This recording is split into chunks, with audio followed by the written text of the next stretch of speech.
Hello. Hello, I am live. So my name is Cindy and thank you so much for coming to this video. And this channel is kind of a channel for teacher friends and people that are concerned about education, as well as some crafts that I do as a teacher.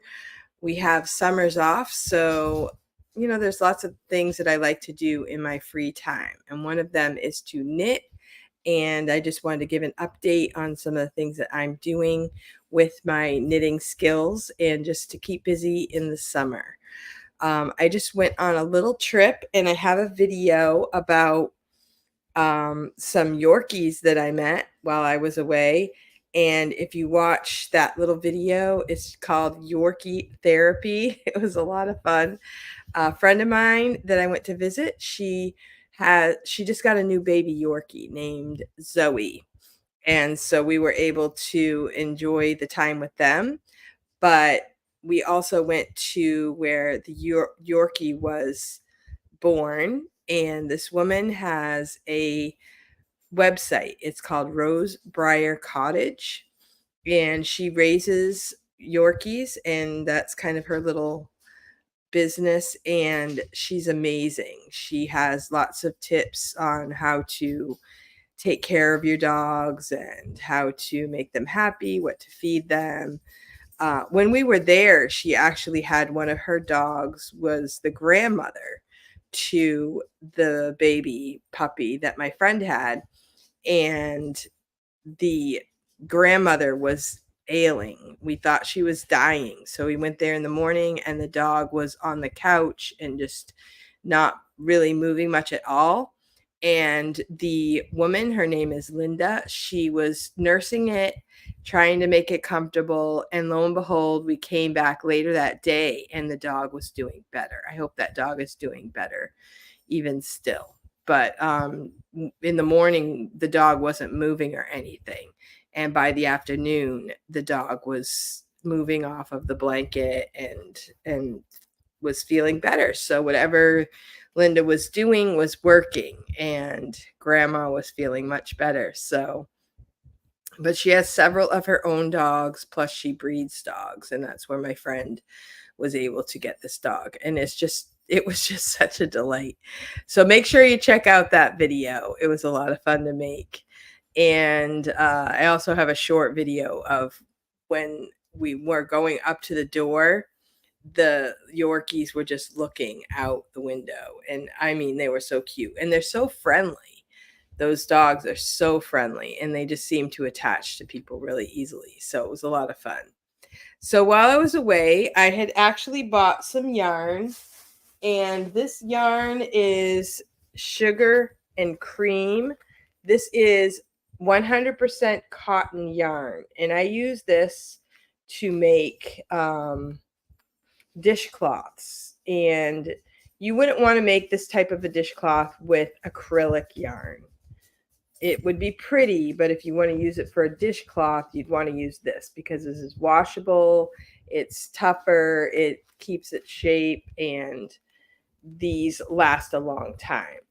So it says here it is worsted yarn, 4-ply, 2.5 ounces, 120 yards. It says free pattern on the label, but I don't really use the pattern in here. But I don't know what it's a pattern for. I'm not sure what they're telling you to make here. I'm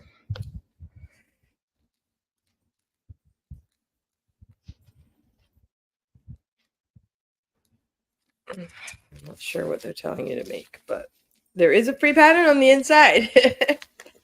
So I made some dishcloths. Now, this is not knitting, actually. This is crocheting. So this is crocheting, and you can tell they're a little different. So I kind of just do this without a pattern. I've done this a few times, and I like the circle ones seem to be quicker to make, and I just think they're so cute. You can use these for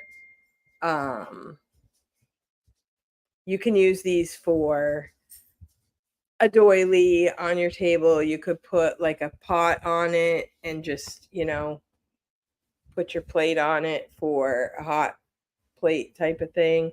But they're really kind of for dishcloths. So you can get them wet, wash your dishes with them, wash tables, that kind of thing. You could use them even for a washcloth, like a face cloth type thing. That would work also. So those are the dishcloths that I made. So in one weekend, I made one, two, let's see, 3, 6, 7.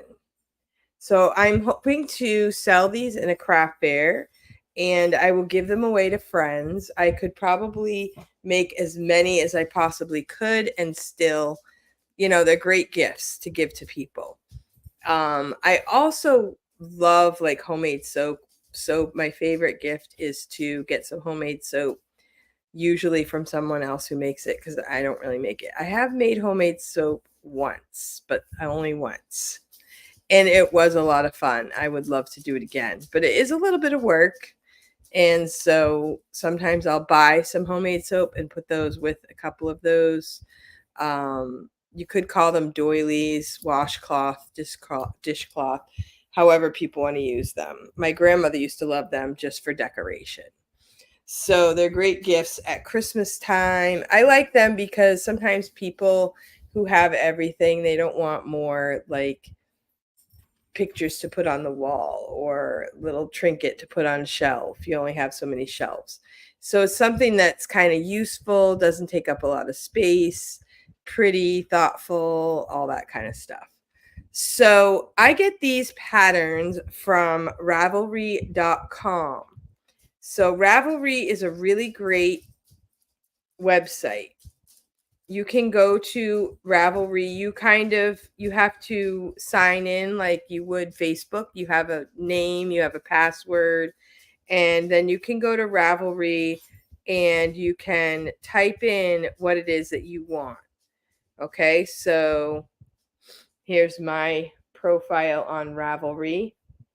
And if you click on your profile, it can say your projects, your stash. Like I don't have things filled in for every single thing. I don't probably have a stash. I don't have hand spun. I don't have tools, but I do have favorites. So if you when you go through the different patterns, there's things that you like, you can press on a heart and you can press favorites. So these are some socks that I was interested in.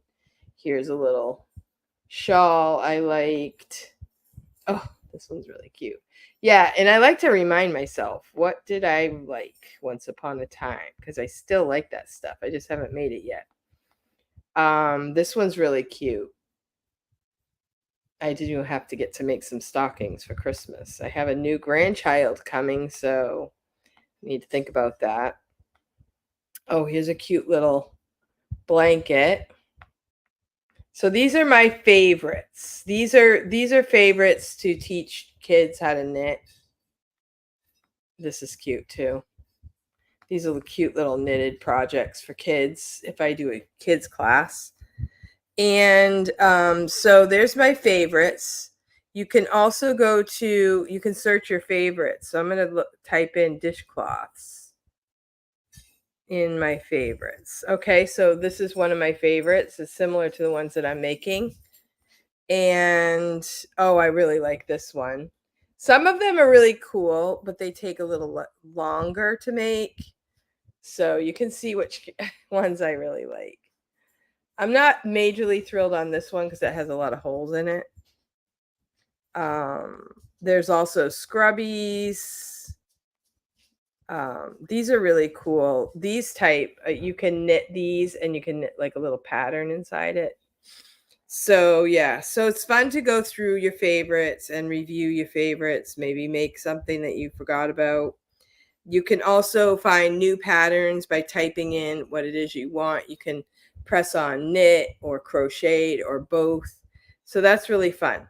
Another thing that is fun about Ravelry is you can look at your own projects. So if you start a project, you can record it and your friends can see what you made, what you finished. And it's also a good place to archive your stuff. And this blanket right here with the heart, I made that for my son and his wife. And I put it in the Deerfield Fair, which is a fair near us. And then after the fair, I sent it to them. I made these shawls. I really love those.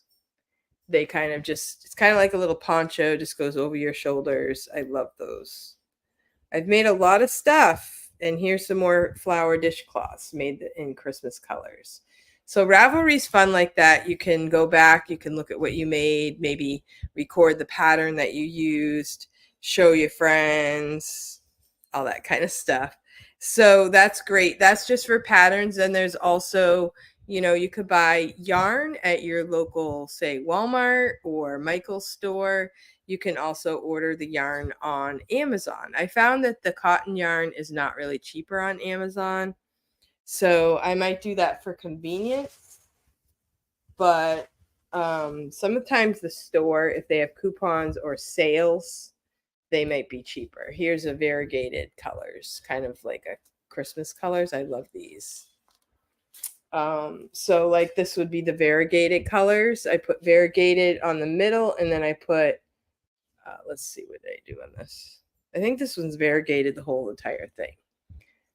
And then sometimes I'll do variegated and do the outside. So, oh, this one's like the middle is blue and the outside of it is variegated. That one's really pretty.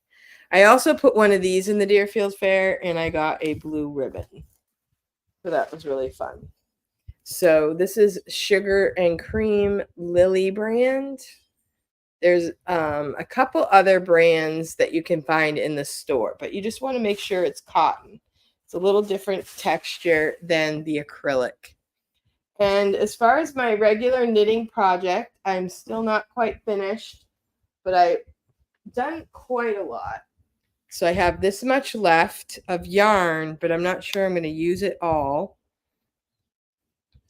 This is it's called the Carolina Shawl, and it's just like the one I made that's completely gray that I do have videos on YouTube.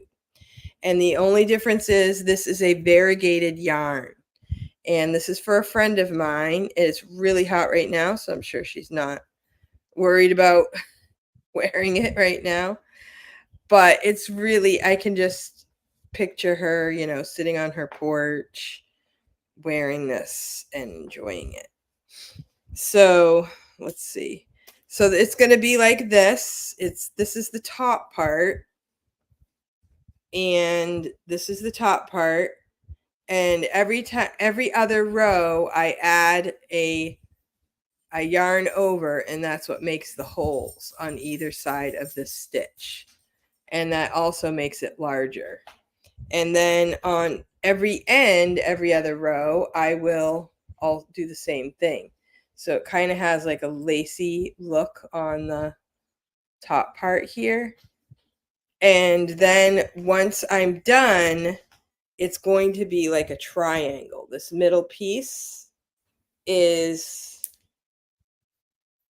kind of bunched up right now, but when I take it off, it's going to be like a triangle. So it's going out like this, and the top part is long. So you can kind of tie it in the front, or you can wrap it over. So this is a really great project. It's very easy. The only thing you have to do is have determination, right, to finish it. It's actually almost finished. It's pretty good size right now. These are circular needles, and these are extra long. I think they're like 60 inches. And I got these on Amazon. I got these in a set. And they're not the highest quality of needles, but I do like them. I like the bamboo because they're not majorly slippery. But there are other types of needles that you can get. These are bamboo with plastic. And you can buy like a whole set of all different sizes for like $20 on Amazon. So if you have any questions, you could let me know. And this would be good for a beginner, but you need to have someone, you need to be determined to finish. I know when I was a kid, it was always fun to start projects, but hard to finish.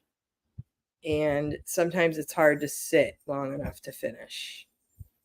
So, like, this has taken me a while, but I don't like do it nonstop. I just do it off and on.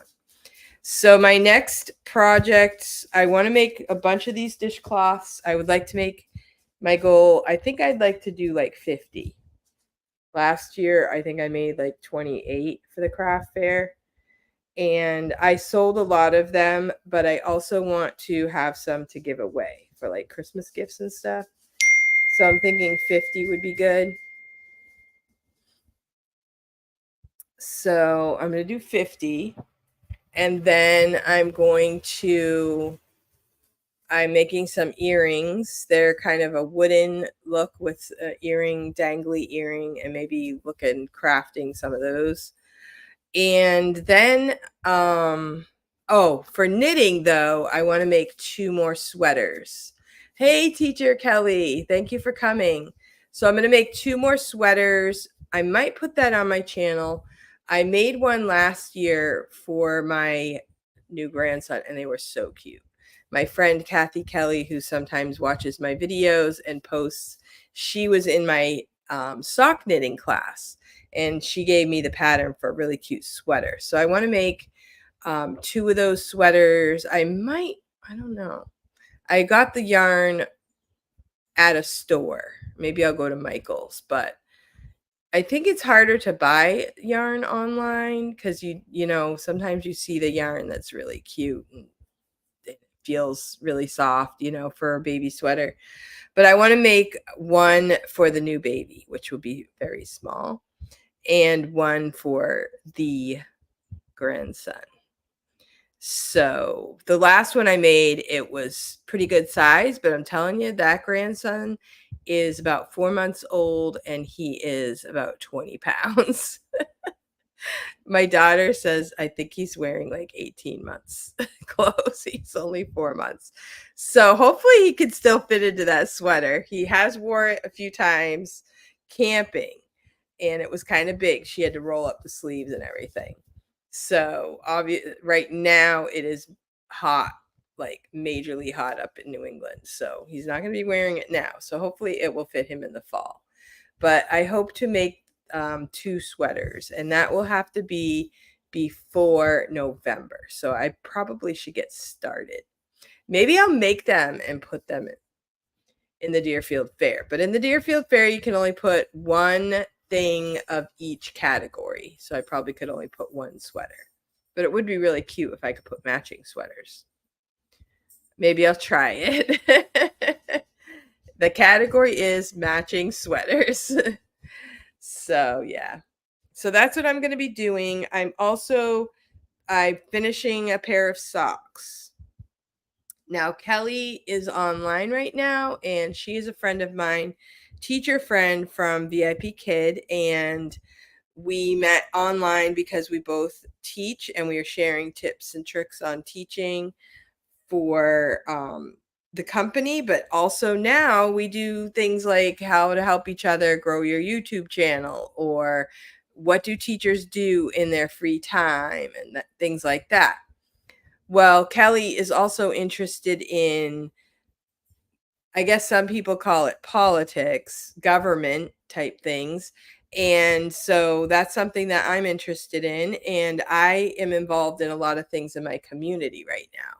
So in my community, I am working with our library. I'm a library trustee, and I'm also working with, I'm on the school board in my town. And so I am also running for New Hampshire state representative in my town, which I guess New Hampshire has a very unique government. We have a lot of representatives. Thank you, Kelly. She says you're amazing with your involvement. Well, I don't know. I think it's kind of like trying to just see, like, how does the government work in my town? I mean, it's kind of embarrassing that I haven't been more aware of what's going on until the last few years. You know, we pay our taxes. We know the taxes keep going up. we know our taxes go in New Hampshire. I don't know. I think it's like 75% of our taxes go to education. And then you wonder, why am I not involved at all? Why do I not know anything? And then I go vote. I have always been a voter, but I don't always even know the people that are running. So it's kind of, a hard realization when you think about it. And Kelly's always been interested in that type of thing. And I'm interested, but I wasn't involved and I didn't know that much about it. So that's kind of what I did. I started going to meetings in my town, just showing up at meetings and just seeing what's happening. Like, what do they talk about in the meetings? And, how do we spend our money? And it is very interesting. I've also gotten to know a lot more people in my town, and working together, we realize there's a lot of things that we need to kind of fix. I don't know what the word is, but sometimes the boards just kind of go along and maybe some things fall through the cracks. My son misses his 18th birthday for voting. Oh, he's not going to be able to vote for 4 months. Oh, wow. This is a hard year for that to happen. Yeah, so and that's what's important too. Kids turn 18 and they can vote, and sometimes they don't even know what to do because maybe we don't prepare them well enough. I'm sure you have, Kelly, but I realized I don't. I just kind of assume kids would think like me. I assume my kids would think like me. But I found that they are more independent than that. They think for themselves, oddly enough. So it's good to prepare them and to show them what happens in the community, and how they can make a difference with their votes.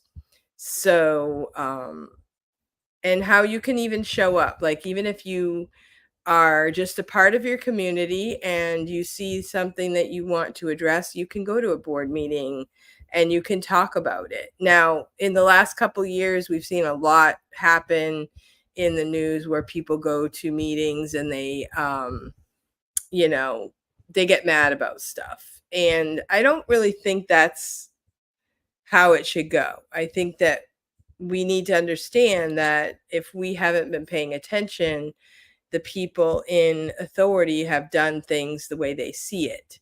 And if you don't make your opinion known and you don't do something about it, then you can't get mad at them, right? So I'm kind of trying to just be a part of the program so that I can have an influence on actually what happens. So Kelly says her daughter researches extensively before she votes. She doesn't always vote like me. Yeah. Yeah. The younger generation, sometimes they think differently and they have a different perspective. It's good that she researches and that she doesn't just, I've worked the polls where people come in and they show their license and they're happy to show their license, and then they don't even really know who to vote for. And they're in there, they're ready to vote, but they don't know who they're voting for. That's kind of hard. I hate that because I'm like, how can you vote if you don't know ahead of time? So it's good to do a little bit of research. And you can also call up the candidates. Candidates nowadays, they give you an email address, they give you a phone number. They're happy to talk to you, answer questions. I know they are in New Hampshire. And you'd be surprised how little people actually do reach out to the candidates. So Kelly says, do you have to register with a party in New Hampshire? Um, you do have to register, but we have, you can register as Republican or Democrat, and then you can also register as independent. And when we have those two-party voting days, they can choose which one they want to vote for. Like, they can say which ballot they want. But if you're already registered for Republican or Democrat, then you have to pick what you're registered for. So that was interesting. I didn't realize that until I was working the polls that the independents can choose on those primary days. But when it comes down to the actual voting day, you know, I think you just pick a ballot, right? It's really weird because it changes with each different type of voting day. In New Hampshire, we are going to have a primary day, September 10th. So that's what we're working for right now. So Kelly says that in Virginia, you don't have to register for a party. I voted for Bernie in 2016 in the primaries. Yeah, he's an interesting character. Yeah, so we're in New Hampshire and Bernie is Vermont. So I've done a little bit of reading about him. I'm not sure if you did any reading or researching his history, but he's an interesting character. And so, yeah, so there's a lot going on. And I just really felt like a lot of times people look at the national news and they get stressed out or they focus a lot on the national things when there's a lot of things you can do in your community. And if everybody works in their community the way it's supposed to, then that will ripple out into the larger types of situations. So in my community, I don't know about you, but we have a lot of things going on. One of the big things is the potholes. Like we have give money for taxes to fix the roads, and there's a lot of problems with the roads. People run over potholes. In New Hampshire, we have a lot of the frost heaves that wreck the roads and everything. And it's expensive to fix all that stuff. And you have to do it on a schedule. And we've had a lot of changes in our town government. So I think we're just now getting into some good, the next few weeks, we're going to have some road work done. But I think that's the same as a lot of places. A lot of places are having the same problems. So Kelly says she used to watch Bernie on the House and Senate floor when she worked for political TV station. Yes. Okay. And he used to be an independent, right? Is he a Democrat now? I don't know. In New Hampshire, there's a lot of all parties. We have what you call the Constitution Party, independents. We have, obviously the Republicans and the Democrats, but we have a lot of people that just want to be free. They don't want to have to be in one of the larger parties, which I can understand. But so it's a little bit complicated, but it's kind of fun because it's a small state. So when we do have activities happening, we actually get to know who's who in New Hampshire, which is kind of a fun thing. And so I will be working on that in the next few weeks, trying to get votes in my community. We have 3 positions open for New Hampshire State Representative in my town, and we have 6 people running. So it is a little bit of a, campaigning type thing. And sometimes there's 3 openings, 3 people running. And there are towns in New Hampshire that have like 2 open seats, 1 person running. So there's actually a need for people to step up, but you can only run for the town that you live in. So this is about Bernie. He was a self-proclaimed socialist. Democratic Party wasn't radical enough at the time. Now they are. Oh, interesting. Okay. Yeah. So thank you, Kelly. Kelly's up to date with all of the political stuff, which is good. And we need people like that know what's going on in all of these different realms. So there's only so much time in a day. So I try to focus a little bit more on the town business today I have work for the library. I have to write the agenda for the next coming meeting, which will be Thursday. And tomorrow we're going to be going to our state capitol, and we will be studying the finances of the library, like a little bit more about it, how it should work. And we've had a little bit of trouble in our town with how the finances for the library work. And so we're kind of trying to straighten that out. We have the money comes from the town, from the taxpayers. They give the library the money, and then the library disperses it between, their books and operating expenses and things like that. And so we've had some trouble because if there's any money left over at the end of the year, that is supposed to go into a fund, which is what they call lapsing into the taxpayer funding. But that hasn't been happening in our library, so we have to go back and fix this problem. And so we have the budget committee watching it and the board of selectmen watching it and trying to put it all back together the way it's supposed to be. So it's a little bit of a sticky situation. So I need to learn more about the finances as well and trying to get this back on track the way it's supposed to be. Now, our library is also a Carnegie library, which is kind of interesting. And the Carnegie libraries were created by Dale Carnegie. I'm thinking Dale Carnegie. The last name is Carnegie. He was actually friends with Rockefeller, John D. Rockefeller, years ago. And they all believed they had lots of money and they wanted to help with education. So he gave a lot of money to, I'm not sure if it's Dale Carnegie. I know there's a Dale Carnegie course. I'm not sure if that's the same person or not. But they gave a lot of money to libraries so that they could start libraries. Our library was given like $2,000 back in the early I think it was 1911.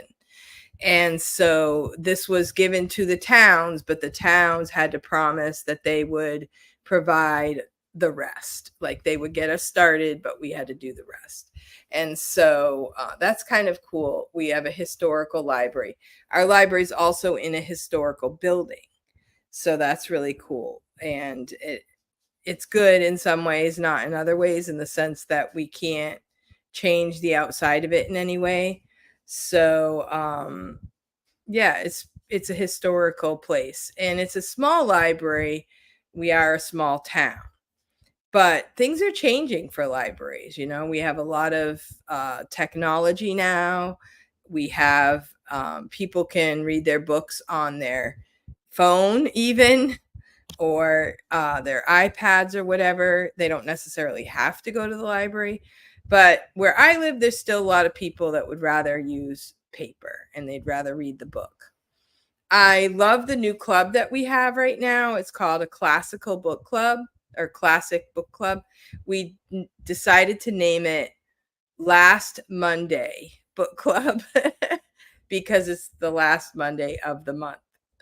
And so we have a group of people that have been getting together and talking about classic books. We've done Little Women was the first one. Recently we did For Whom the Bell Tolls. And we've also done To Kill a Mockingbird, Tale of Two Cities, and books like that. So we get together and they're all different types of people, and we discuss the books, we discuss the characters and what we learned from the book and different aspects of the book. It's been really fun. So hello, thank you for coming, Mandy. And Mandy said she would rather have a book than read on a screen as well. Yeah. I kind of would rather have a book, but like if I'm traveling or something, I have read on my iPad. And I've done a lot of audiobooks. Like Teacher Kelly and I have read audiobooks together. And one of the big books we read together was John D. Rockefeller. And we also did a discussion on her channel. So that was a lot of fun. We talked a lot about John D. Rockefeller. He's the guy who, he was, I guess, the wealthiest man in America before and since. But some people love him, some people hate him. So it was kind of an interesting conversation that we had. Yeah, audiobooks are great, especially when you're traveling. And I read a lot out loud to my kids when they were younger. And I don't think I would really trade that. Audiobooks, my kids love, but I think I really look back fondly on all the books that I read out loud to them myself. And that's hard to do sometimes because, especially a mom with many kids, you get tired, and like I am right now. And I'm thinking, oh, if I had to read a book out loud right now. But I read through the entire Little House series with my kids, the Narnia series, and many other books that we've read together, because with a lot of kids, in the evening before they go to bed, I would read. That would be better than telling them to go to bed 500 times. Then I would just read to them until they kind of got drowsy and go to sleep. And then we would read a lot to them at nap time. Nap time would be when the little kids go to sleep, and the big kids, I read to them. Usually I would read quite a long time, like at least an hour. So, yeah, so audiobooks are good, but if you're a parent, read to your kids because you can't get that time back. And those are good memories. Lots of books that we read. I kind of wish I had been more organized writing down all the books that we read together, but Where the Red Fern Grows was a really good one. My husband read most of that one. He read that one like every Sunday. He would read Where the Red Fern Grows. And that was a good book. So my kids remember a lot of those. There's a lot of free books also on Gutenberg.org. There's a lot of free books, and there are books that I absolutely love. They're beyond out of copyright because they're so old. And these books were written by Arthur Scott Bailey. And I've talked about them before on my channel. He is Jolly Robin. And I don't know if anybody is watching this that has younger children. The Jolly Robin series you can get on your Kindle, and they're all free because they're out of copyright. You can get them on your Kindle or on a Nook, or I don't know. I think you can. Well, you can go on Amazon and you can get them free for your Kindle, or I think that's where Amazon puts them, right? And they're by Arthur Scott Bailey. There's another series called what's that guy's name? Can't think of it right now. I'll have to do a whole nother video. I think I have done a video on those, but there's a lot of free books that are past copyright. They're old. And the thing I like about the Jolly Robin series is the vocabulary. The older books has better vocabulary. We're actually losing vocabulary, and also the topics are more moral than what we are seeing today. So Mandy says she remembers her mother reading Silas Marner. Oh, wow. When we were in school, I remember reading that in high school. I didn't always understand it. So, but there are a lot of really good books, and there's a homeschool curriculum called the Robinson curriculum. And that if you go to their website, curriculum, if you go to their website, then they have a list of classic books from days gone by.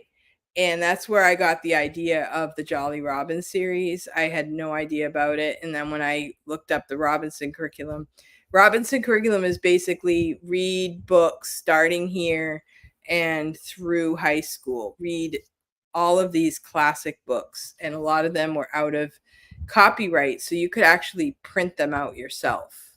And then that's what I did. I got a special printer, printed the books out, made my own books, and then had the kids read them, or I read them myself, and they were awesome. And they're just old. They're from the early 1900s or mid 1900s, like 30s, 40s. And like I said, I mean, the Jolly Robin series, it's got great description of the birds, you know, and what it was like for Jolly Robin. And it uses an animal, and then the book will talk about what they're doing, and the whole time kind of treating them like people and interacting with other animals in the meadow, and kind of bringing out good morality to kids, all while you're using good vocabulary. And it's definitely more mature than what kids are doing nowadays. And I actually, when I went back to school to teach, my kids, first, second, third graders, were very advanced in their reading, and they finished all of their readers before the end of the year. So I printed out Jolly Robin for them as a gift, you know, and made the books. So you can either print them out or you can just read them on your Kindle. So they're really great for read alouds for kids. And then they have Jolly Robin, but also Solomon Owl, Freddie Fox, and they're all personified. They're really awesome. I think you might be able to, even on YouTube, if you typed in Jolly Robin, you might find someone actually reading it on YouTube. So I think I did that once too. So anyway, thank you guys for coming. And I just wanted to update my knitting, and I will be making more videos coming soon. My friend that I keep wanting to have an interview with her, she is obviously very busy. Her name is Brandy. I did do a video about her and sharing who she is and what she does. She's a homeschool mom who is also an entrepreneur and took something that she enjoyed doing, and she's written 4 books, and she travels around and actually does book signings, but she's also a grandmother. So she wasn't able to meet me today because she had grandmother duties. So hopefully one of these days we will be able to connect and do video for YouTube. But until that time, trust me, she's an amazing person, and I can't wait to be able to talk to her as an interview. So thank you guys for coming, and I'm going to go ahead and leave, and I hope to see you again soon, and I hope you have a great day. Thanks for watching. See you next time.